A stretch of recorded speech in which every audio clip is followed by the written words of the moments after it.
Hey folks, this is Matt Chat and this is my plywood canoe building adventure. It was supposed to be a cheap 2-week project, but instead it took a couple of months. I ended up building 2 canoes, built a canoe carrying dolly, a boat rack for my truck, and a hanging system for canoe storage. I made tons of mistakes and probably would have given up if it weren't for the money I had already spent. It became an amazing adventure, all for a canoe I wasn't sure I was going to use.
Good morning.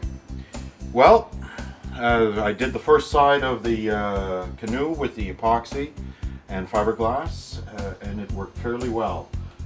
Let me show you. So as you can see, it looks wet, but it's not, it's dry. It's amazing, this product, when it dries. It is so shiny. Very good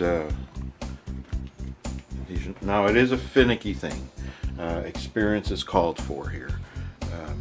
Learning how to apply this, I guess, is going to be a hard-earned lesson. It really takes a fair bit of a time, and it is difficult to do it quickly.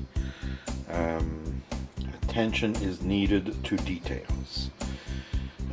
So I guess those are my lessons about that. However, the end product is nice if you take care to do it properly. I applied less material this time.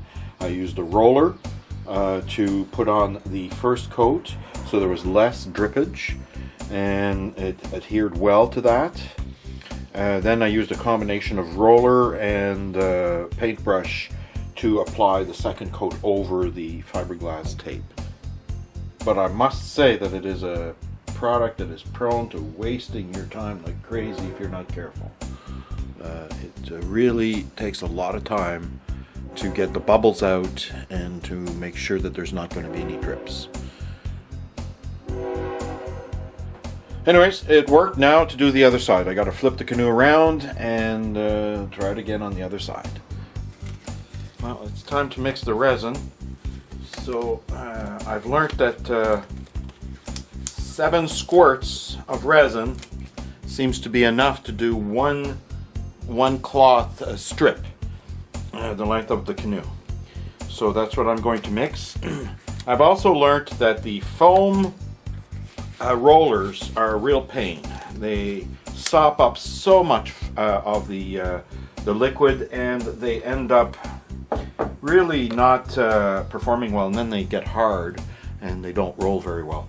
So I've decided to try one of these rollers this time. I have not tried this before. It's got fibers in it that could get stuck on everything. I don't like that part, but I've got to give it a try because I really don't like the foam rollers. So anyways, let's get on with this here.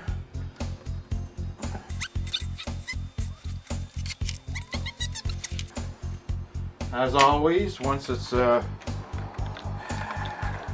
lot of mixing here, 2 minutes is what they want, so let's just get at it. And thorough mixing really makes a difference. This stuff will harden properly in the right time, and there won't be any parts that remain sticky. So why use this material that is so expensive if you're not going to use it properly mixed? So take the time to mix it, even though it's a pain. Again, I'm just using little strips of wood that I made to do the mixing. They're disposable, they didn't cost anything to begin with. I've got my lengths, and I guess we've got the train.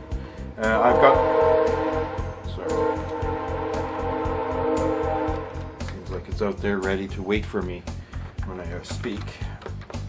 Anyways, I've got my lengths of fiberglass tape all cut and ready to go. So it's just a question of applying the base coat.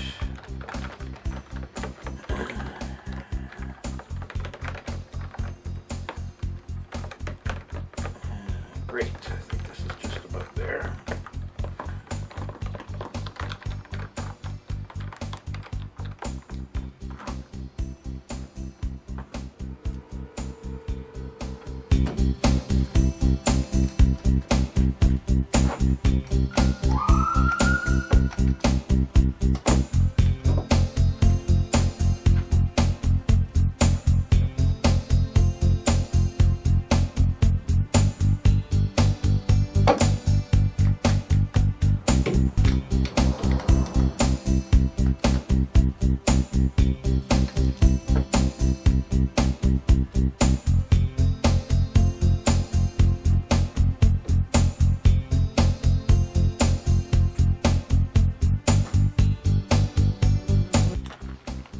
I'm getting ready to cut the 2x4 I bought, about a 16-foot long 2x4, which I'm going to use to make the gunnels, the keel, I guess that's it.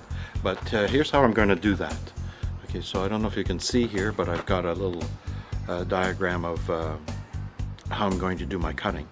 I'm going to cut off both ends at 3/4 inch, and this one I'm going to keep full, and this one I'm going to cut rip in half, making sure to take out this exact amount, so that I can put this one on the outside of the canoe, this one on the inside of the canoe, and it'll flush up to the lip right here, the edge of the canoe on top, and then I'll come in and I'll put this one on and glue that on, and that'll make the full gunnel. So that's how I'm going to get that. And this piece here that's left in the center, I'll further rip it after to make it into a keel. What I've got over here is my good old radial arm saw that I've had for years and years and years. Always been a problem to get this guide flush, and I figure my best way to do it is to grab a piece that's already 3/4 inch, just slide it up against the blade and bring it up tight, and then tighten it up. It's good to bring that blade up a little bit more so you get as much of the flatness of the blade as a guide. You don't want to push it too hard against it so it can slide, and you're not going to cut it shorter than the 3/4 of an inch. All right, let's get at it.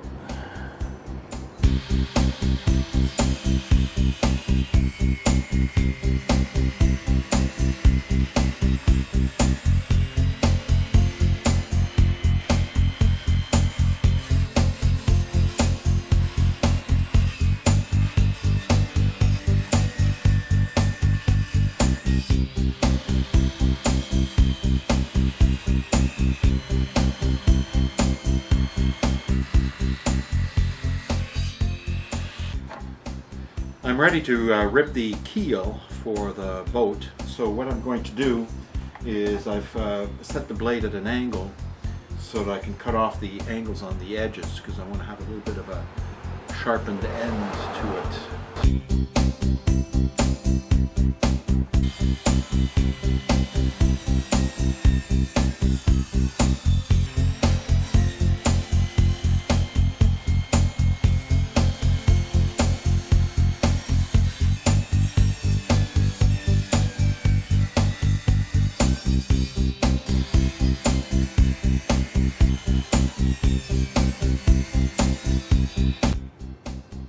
Now that I've ripped the wood on the table saw, I can start prepping the surface on the canoe to glue on the little strips at the edge of the canoe that will form part of the gunnels.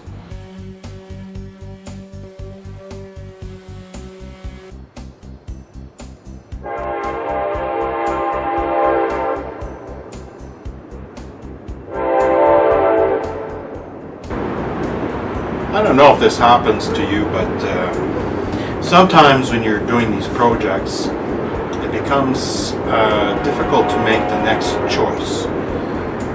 You're always questioning yourself about what's the best way to proceed. And sometimes those questions, for me, become almost unsolvable, even though they're not all that important in the scheme of things. In particular, at this point, what I'm talking about is right here on the edge. I'm getting ready to put my trim, and unfortunately, I'm trying to decide which glue to use to hold the trim there. My inclination is to use white glue. It is strong and will hold the wood very effectively. It's thick, so it doesn't run when you apply it. It washes away with hot water, so you don't have to throw away the paintbrush when you've used it. So those are all the good points. The bad points is that it is not waterproof. Now, I have argued with myself that I'm going to cover the gunnels with fiberglass and epoxy, so it's all going to be painted and waterproofed. Do I need to put in some type of waterproof glue in there? So what's the argument about a waterproof glue then? Let's jump over to that. So the waterproof glue is obviously going to be epoxy. Now the problem with epoxy is as soon as you mix it and go to apply it, it is fairly liquidy, like water. A little thicker than water perhaps, but it is very runny. No matter what you do, applying it on the surface is ensuring that you are going to be developing a series of runs. There's just no getting around it.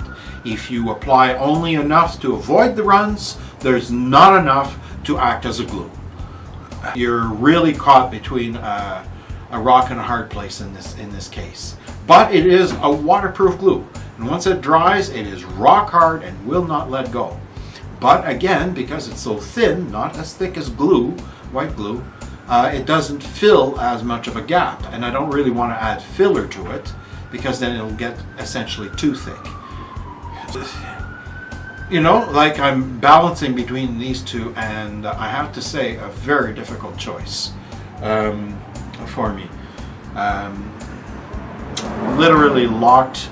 I cannot choose between the two until eventually in a fit of indecision. I just said, I give up. I'm sick and tired of talking to myself about should I do this or should I do that? Because every time I have this argument, and one pops up from the other side to counter it and says, well, if I want to do this, well, you should do it that way. You know, and it just becomes absolutely endless. Anyways, so what I decided to do on the other side is I used epoxy cement. I could not bring myself to put the white glue, even though that's what I wanted to do, the simpler of the two, but I just could not use it. And of course I used the epoxy. It ran. There's no question at all. It just made it drips right away. So I had to go back and clean it. I wasted 2 brushes on it. They're gone. I have to throw them away. So you've got to make sure you get yourself some disposable brushes, and they can't be cheap foam brushes because they will not stand up to the wear and tear that the epoxy puts it through. It just gets I'm just talking about this. I don't know if it happens to you guys out there when you're doing work, but it certainly has happened to me a few times, and it's particularly in a project where you don't know, you haven't done it before, and you don't have the answer. There's just no simple way to get through this. You just have to do something, and in the end, that's what I did. I just picked a direction, and I would rather be doing something than arguing for another half hour while looking at the project and doing nothing. Anyways, on with this. I'm going to do this side now. I have to sand this side. Again, you know, this is another series of mistakes on my part. The painting of this, I painted it 3 times, and I'd say that's 3 times too many. I should never have painted it, not once. It wasted the material, the epoxy. All I have to do is sand it down again because it's full of runs. Just avoid painting it at all costs until the end. I don't know what's going on out there, but we're near a fire station, so there's always these things going on, strangely enough, and a train station as well, so we all get the trains and we get great. So I don't know if you heard any of my rant because it's inconsequential, but off I go and continue on with the sanding and getting this ready for another part of the project.